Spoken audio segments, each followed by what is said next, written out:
U organizaciji mesnog odbora Mrmoš i Saveta za omladinu župskih naprednjaka sprovedena je akcija Jedna igračka, jedan osmeh. Poklonjenim igračkama aktivisti opštinskog odbora Srpske napredne stranke ovoga puta izmamili su osmehe 10 mališana koji pohađaju vrtić Naša radost u selu Mrmoš. Danas se nalazimo u selu Mrmoš u organizaciji mesnog odbora Mrmoš Srpske napredne stranke i Saveta za omladinu.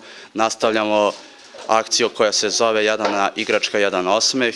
Donijeli smo jednu značajnu količinu igračaka našoj deci u Mrmošu za njihove osmehe. Prema njegovim rečima, akcija Jedna igračka, jedan osmeh sprovodi se u organizaciji Saveta za omladinu Srpske napredne stranke širom Srbije i trajaće naredna 3 meseca. Pozivamo sve građane Župe, simpatizere Srpske napredne stranke, sve one koje mogu da uzmu učešće u akciji Jedna igračka, jedan osmeh, tako da možete u prostorijama Srpske napredne stranke u Aleksandrovcu da donesete igračku i uznete učešće u akciji.